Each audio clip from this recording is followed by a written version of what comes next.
Y en el caso de nuestro país, yo no voy a repasar lo que han sido los efectos del ajuste que se puso en marcha en diciembre del 2015, porque seguramente a lo largo de la campaña de las PASO y a través de tanta prédica que hemos venido sosteniendo, ya hicimos ese repaso. En la primera etapa de esta elección, nuestro esfuerzo estuvo concentrado en visibilizar, el esfuerzo me refiero de Unidad Ciudadana, en visibilizar los efectos que este ajuste había tenido en la vida cotidiana de la sociedad argentina. ¿Por qué tuvimos que hacer ese esfuerzo de visibilizarlo? Bueno, porque los grandes medios de comunicación, aliados del gobierno, lo invisibilizan. Y entonces cayó sobre nuestras espaldas, tuvimos que hacernos cargo de la responsabilidad de poner negro sobre blanco qué estaba pasando con el ajuste en la vida cotidiana de la gente. Que eso se transformara en la agenda de la campaña electoral del mes de agosto. Y esa fue la razón de nuestro triunfo, ninguna otra. Porque hay que tomar en cuenta que el triunfo de Unidad Ciudadana ha sido una hazaña. Una hazaña porque hemos tenido que enfrentar no solamente una acumulación de poder que hace que el partido de gobierno maneje la provincia de Buenos Aires, la ciudad de Buenos Aires, el Estado Nacional, sino que ha sido una hazaña porque este triunfo se logró después de atravesar un larguísimo camino de estigmatizaciones, de persecución, de calumnias, que no solamente recayeron sobre Cristina Kirchner, sino que recayeron sobre todo el movimiento popular argentino y sobre distintos sectores de la sociedad argentina. El esfuerzo que hizo el gobierno con vistas a la elección de agosto, en su intento de desplazar la discusión sobre el efecto del ajuste, fue criminalizar a los jóvenes, criminalizar a los inmigrantes para hacernos creer que los puestos de trabajo que se pierden en la Argentina es por culpa de los paraguayos, bolivianos o chilenos que viven acá y no como consecuencia de las políticas económicas neoliberales. Criminalizar a la pobreza, se estigmatizó a la pobreza, se dijo que los pobres, a pesar de tener un ingreso promedio, no tenían derecho a adquirir un celular, a adquirir un plasma, a comprarse un auto. Es decir, se quiso naturalizar la pobreza y, por supuesto, se estigmatiza al adversario político. Todos pasamos a la categoría de corruptos, de mafiosos, y ahora le agregan la categoría de terrorista, subversivo o cualquier otro anatema. Y a pesar de que esto fue un despliegue comunicacional descomunal, nosotros logramos instalar la agenda que tenía que ver con los efectos sociales del ajuste. Y no solamente la instalamos en el sentido de que esto nos permitió ganar, aunque sea por escaso margen, la elección, sino que además también permitió que de cada 3 bonaerenses que se han pronunciado en la elección, 2 se pronunciaran en contra del ajuste, más allá de que lo hicieran por distintas opciones de oposición. Pero ahora estamos encarando una nueva etapa, entre otras cosas porque desde las PASO hasta aquí han ocurrido cosas que han modificado en alguna medida el escenario. Y nosotros tenemos la obligación de asumir esa nueva realidad, que no cambia en esencia para nada lo que veníamos pregonando, pero que sí nos plantea otro tipo de desafíos. En primer lugar, me parece que ya no hay que machacar tanto sobre los efectos pasados del ajuste, sino sobre todo por los que vienen. Me parece que es importantísimo tratar de que nuestros compatriotas tengan un voto anticipatorio respecto al ajuste que viene, que desgraciadamente va a ser mucho más doloroso que el que ya atravesamos. Ustedes habrán advertido que el gobierno ha postergado los anuncios en materia de aumentos tarifarios para después de las elecciones. También ha hecho lo propio con los anuncios respecto a los aumentos en los combustibles y en las tarifas de transporte. También nos dicen que después de las elecciones se va a discutir un nuevo régimen de jubilaciones y pensiones. Seguramente porque vienen a aplicar las recetas del Banco Mundial y del Fondo Monetario Internacional, y además porque, como ocurre con todo gobierno que se endeuda desaforadamente, lo primero que van a hacer para atender las necesidades de la deuda es meter la mano en la plata de los jubilados. Siempre ha sido así con los gobiernos que se han endeudado. Nos dicen que va a haber una reforma impositiva. Todo apunta a una reforma impositiva donde los sectores de menores recursos vamos a tener que poner el hombro para aliviar las cargas impositivas de los sectores de mayores recursos. Y hablan de una flexibilización laboral, seguramente mirando el espejo de Brasil, donde se extendió la jornada laboral a 12 horas, donde se eliminaron ítems como, por ejemplo, la antigüedad en el salario. Y esto de que digan de que todas estas medidas van a ir después de las elecciones, tiene que transformar una sospecha en certeza en los ciudadanos. ¿Y cuál es la certeza? Si una de estas medidas o todas estas medidas estuvieran destinadas a beneficiar a la sociedad argentina, no las postergarían para después de las elecciones. Es más, sería una muy buena oportunidad que formaran parte de la agenda del debate precisamente en la campaña electoral, que pudiéramos discutir esto en la campaña electoral, pero no lo someten a discusión porque la decisión es volver a invocar a la sociedad argentina. Como ya lo hicieron en el primer tramo, ustedes todos recordarán los anuncios de Macri en el debate presidencial. Ninguno de ellos fue ni siquiera una promesa, fueron aseveraciones, porque una promesa uno puede hacerla y puede después fallar en cumplir. Uno puede prometer la construcción, no sé, de un puente y una catástrofe natural te impide construir el puente. Pero él hizo afirmaciones muy rotundas. Macri dijo, voy a eliminar el impuesto a las ganancias para los trabajadores. No solo no lo eliminó, sino que lo extendió. Voy a imponer el 82% móvil para los jubilados. No solamente no hay 82% móvil para los jubilados, sino que curiosamente los jubilados, a pesar de ser la franja más vulnerable de la sociedad, son los que más han sufrido en su nivel de ingresos.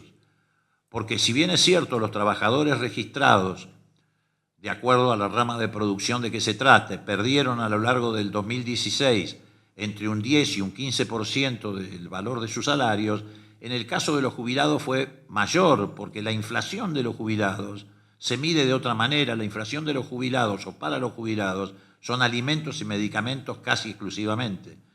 Y esa inflación fue superior al índice general de precios del 41% del año 2016. También dijo que iba a crear 2 millones de puestos de trabajo. Ya ha pasado prácticamente la mitad del mandato del gobierno de Macri y en realidad ocurrió lo contrario. Se han destruido cientos de miles de puestos de trabajo. También dijo que iba a construir 3.000 jardines de infantes. Y hasta ahora la inauguración más pomposa ha sido la de un comedor comunitario en Santiago del Estero. Lo que le falta a este presidente es inaugurar una olla popular. Los presidentes en general inauguran fábricas, inauguran obras, inauguran hospitales, inauguran escuelas, inauguran jardines de infantes. Pero la verdad que alguien que es presidente inaugure un comedor comunitario no está en el registro de la historia argentina ni en los peores momentos. Bueno, esa estafa electoral ahora se presenta de otra manera. Ya no nos dicen qué van a hacer, sino que nos dicen qué decisiones van a tomar después de las elecciones. Tampoco sin definir el contenido, salvo en el caso de los aumentos tarifarios. Ya tenemos en claro que en diciembre va a venir un aumento en el gas del 40%, en electricidad del 50%, y un aumento promedio en combustibles de alrededor del 10%. Ahora, estos porcentajes, frente a estas campañas fenomenales de la posverdad, pueden aparecer incluso para algunos compatriotas nuestros como ínfimos. Yo me he encontrado con alguna gente que me dice, Bueno, pero el 40 o el 50% no es tanto. Es una cosa monumental porque viene a sumarse a lo que se acumuló en los tarifazos anteriores. No es el 50% contra las tarifas de 2015. Es el 50% contra los tarifazos que vinieron desarrollándose, aplicándose entre el 2016 y 2017. Vamos a poner un ejemplo. Alguien que hoy pague una tarifa de 2.000 pesos de gas va a pasar a pagar 2.800. Y alguien que pague una tarifa de 2.000 pesos de electricidad va a pasar a pagar 3.000 pesos de electricidad. Esto es en datos concretos, en números concretos, lo que va a suceder después de las elecciones.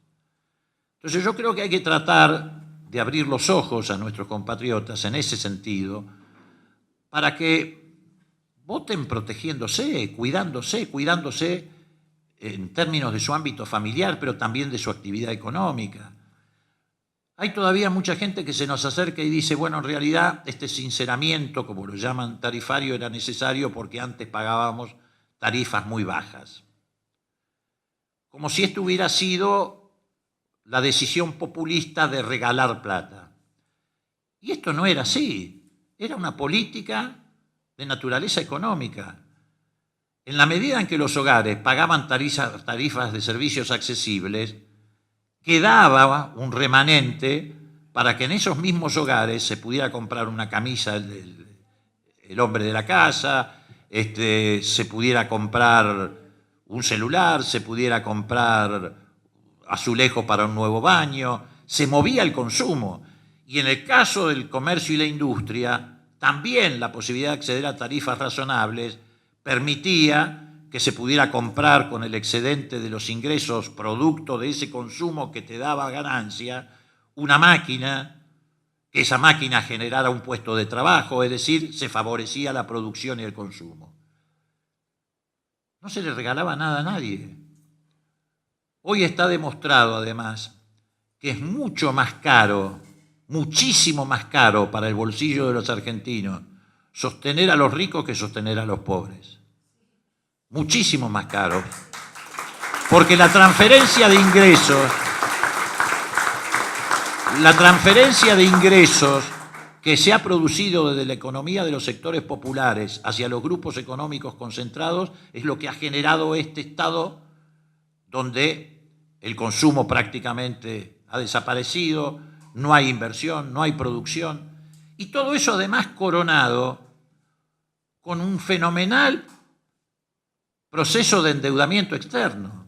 Yo soy consciente de que ese endeudamiento externo desaforado todavía no llega al bolsillo y a la vida cotidiana de la gente. A veces es como que uno está hablando de una abstracción, de algo intangible que la gente no toca, no palpa, no ve. Pero nuestra responsabilidad es también hacer en este sentido anticipación. Entre otras cosas porque lo que sí se ve y lo que sí se palpa, por lo menos en la experiencia de algunas generaciones en la Argentina, es cuál es el resultado final de esos procesos de endeudamiento desaforados si no se le pone un límite. Ya tenemos experiencia, la tenemos. Todas las crisis contemporáneas en la Argentina fueron crisis de deuda. La del 82, cuando se fue Martínez de Oz y llegó al gobierno que dijo no hay que apostar al dólar, fue una crisis de deuda. La del 89, que derivó en el golpe de Estado económico contra Alfonsín, fue una crisis de deuda. Y la del 2001, que arrasó con la Argentina, fue una crisis de deuda. Entonces la pregunta es, ¿estamos dispuestos otra vez a encaminarnos a una crisis de deuda? Tal vez nunca se van a repetir con las mismas características las crisis. Yo no estoy diciendo que se va a repetir automáticamente lo que vivimos en el 2001, pero que va a haber una crisis, no tengan dudas. Un país que ha quedado, como hemos quedado nosotros gracias al gobierno de Macri, colgados exclusivamente del endeudamiento externo y de la bicicleta financiera, con tasas de interés alta y alto endeudamiento, no tengan duda que desemboca inexorablemente, más temprano que tarde, en una crisis. Por eso hay que advertir lo que está pasando con el endeudamiento. Miren, el gobierno, en el presupuesto nacional que ha presentado para el año que viene, no puede ocultar el impacto que ya tiene el endeudamiento. Para el año que viene, el gasto más importante que prevé el presupuesto nacional es el pago de intereses de la deuda. 285.000 millones de pesos. Esa es la partida que está prevista para el pago de intereses de la deuda. ¿Saben cuánto se le destina a salud pública en ese presupuesto? 56.000 millones de pesos. ¿Saben cuánto se le destina a educación? 164.000 millones de pesos. Vos sumás educación y salud y no alcanza a la cifra que se le destina al endeudamiento, o mejor dicho, al pago de los intereses de la deuda. Si lo quieren hacer más gráfico, por día, los argentinos ya estamos pagando por la deuda pública intereses de 700 millones de pesos diarios. Y por la bicicleta financiera construida alrededor de las LEVAC, que es el famoso déficit cuasi fiscal, estamos pagando por día 743 millones de pesos. Sumamos los intereses de la deuda externa más los intereses de las LEVAC y nos da casi 1.500 millones de pesos diarios que estamos pagando para sostener la bicicleta financiera y para devolver el endeudamiento en el que nos estamos metiendo. 1.500 millones de pesos diarios. Imagínense todo lo que podríamos hacer en la Argentina con 1.500 millones de pesos diarios. Bueno, este es el escenario. Un nuevo ajuste, reitero, más doloroso que el que atravesamos, un endeudamiento desaforado y, como acá me acaban de apuntar, intentos de privatización de la salud pública. Del PAMI han creado una fundación para empezar a caminar en la privatización. Mientras tanto, los servicios que se prestan son calamitosos. Mientras tanto, los jubilados han dejado de recibir más de la mitad de los medicamentos que recibían. Intentos de privatización de Vialidad Nacional. Hace unas horas atrás, por decreto, se sacó la resolución de crear una empresa que sustituye a Vialidad Nacional y que va a actuar como sociedad anónima en la que se van a poder incorporar los sectores privados. Y todo esto, además, en la impudicia de un gobierno que arma un sistema de negocios bajo el amparo de normas legales dictadas en general por decreto.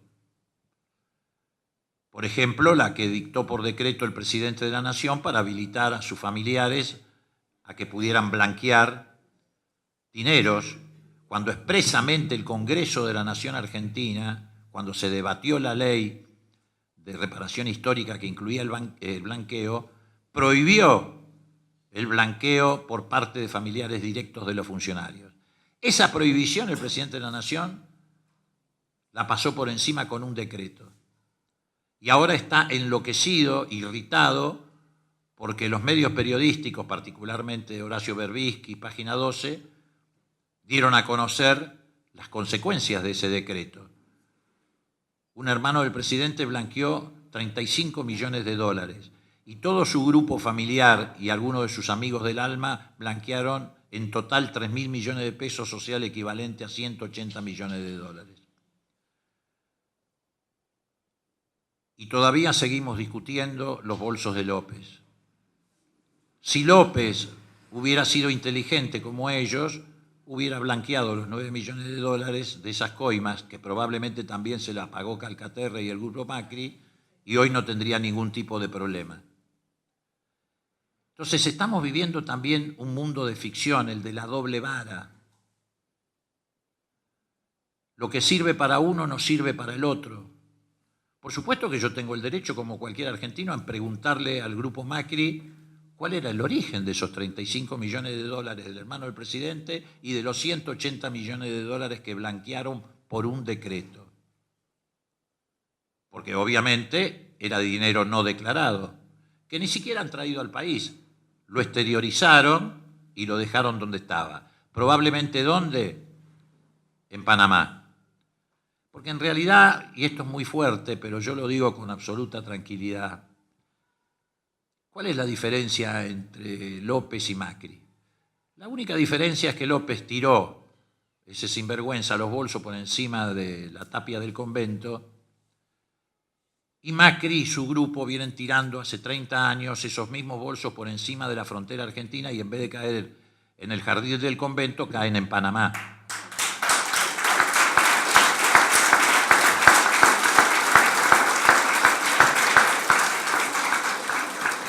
Por eso, todo proceso de endeudamiento, en realidad lo que hace es financiar la fuga de capitales. Siempre los procesos de endeudamiento en Argentina han financiado la fuga de capitales. Y hoy está ocurriendo exactamente lo mismo. De cada $100 que estamos tomando de deuda, de cada $100 que tomamos de deuda, 89 van a la fuga de capitales. Reitero la cifra, de cada $100 que tomamos de deuda, 89 van a la fuga de capitales. Y por supuesto que va a ocurrir, va a llegar un punto donde precisamente porque no utilizamos ni siquiera el endeudamiento externo para fortalecer la infraestructura del país e impulsar un proceso de desarrollo, los acreedores nos van a decir, muchachos, hasta acá llegamos. Ustedes usaron esta guita para una fiesta, ahora no tienen capacidad de repago, así que no va más. Como ya ocurrió a lo largo de la historia argentina. Y ahí vamos a tener que enfrentar todos nosotros, los que votaron por Macri y los que no votaron por Macri, porque en eso no va a haber diferencia, vamos a tener que afrontar todos nosotros esta fiesta del endeudamiento externo en condiciones, reitero, que tal vez no repitan la crisis del 2001, pero que seguramente van a ser en un escenario de profunda crisis. Bueno, en realidad esto es lo que tenemos que enfrentar en la elección. Y por último, en agenda se ha sumado algo que nos debe preocupar y que le debería preocupar particularmente a los radicales, que todavía siguen adhiriendo a Cambiemos. ¿Por qué? Porque el radicalismo siempre ha sido un partido que incluso sus más acérrimos adversarios le reconocieron su lucha en favor de las libertades públicas, del Estado democrático, del Estado de Derecho, y que es la violencia institucional que ha desatado el gobierno, cuya máxima expresión es la desaparición forzada de Santiago Maldonado. Pero no es lo único que está ocurriendo.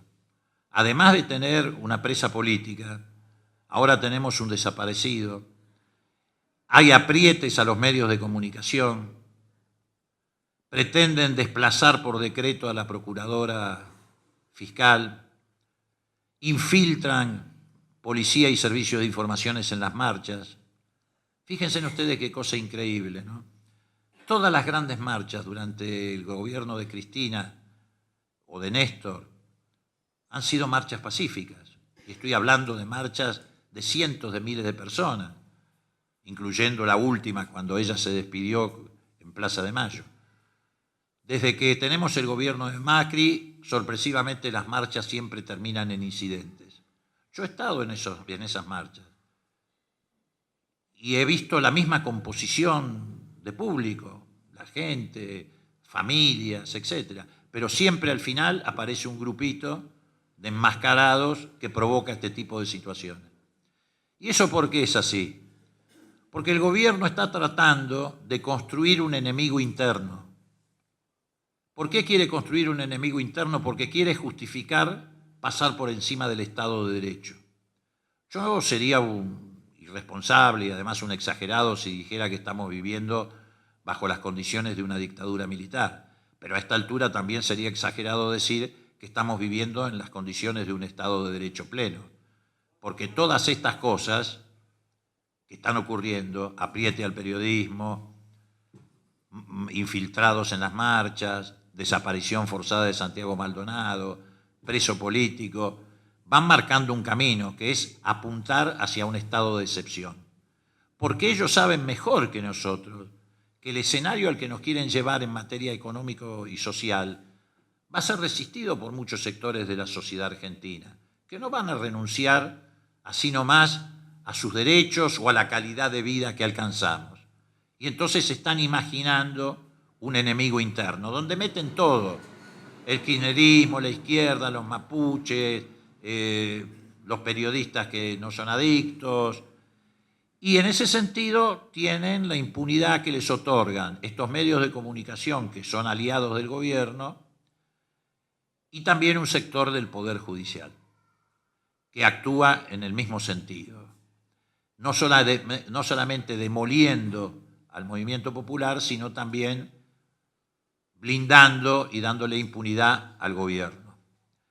¿Por qué? Porque acá hay un objetivo, y con esto termino. El objetivo es destruir al movimiento obrero, olvidémonos de tal o cual sindicalista, pero destruir al movimiento obrero para hacer pasar todas estas medidas que pretenden llevarnos al pre-irigoyenismo, ni siquiera al preperonismo. Destruir el movimiento popular argentino. Lograron en alguna medida ese objetivo poniendo de rodillas al radicalismo, ahora van por el peronismo, al que quieren balcanizar, al que quieren dividir, estigmatizar. Y pasar por encima del Estado de Derecho. Estas tres condiciones las necesitan porque necesitan campo libre para poder llevar adelante su proyecto económico-social. No hay solamente un proyecto económico, ellos quieren una sociedad piramidal, quieren cambiar la naturaleza de la sociedad argentina, quieren terminar con el concepto de la movilidad social. Ellos quieren una sociedad piramidal, donde en la punta de la pirámide haya 3, 4 millones de argentinos que la pasen bien, y afuera, del otro lado del alambrado del country, que es hasta donde llega la mirada de este gobierno, 40 millones de argentinos se resignen.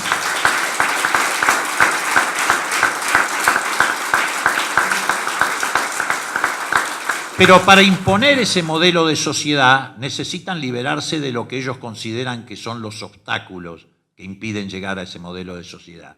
Un modelo de sociedad que culturalmente lo construyen alrededor del concepto de la meritocracia, que es un concepto que se opone al de la democracia. La democracia es el concepto que garantiza igualdad de oportunidades. El de la meritocracia, ¿cuál es? Que llega el más fuerte. ¿Y quién es el más fuerte? El que nació en una clínica privada, el que pasó por un colegio bilingüe. Y entonces, sobre esa base, nos están intentando ganar una batalla cultural. Porque en realidad lo que estamos presenciando es una batalla cultural, que se refleja en lo político y en lo electoral. Pero es una batalla cultural. Ellos quieren construir un sentido común de resignación, de naturalización de la pobreza. Pero yo estoy seguro que con la historia que tiene el pueblo argentino, con la trayectoria de nuestros movimientos populares y con este nuevo sujeto político que ha nacido en la Argentina, se lo vamos a impedir. Gracias.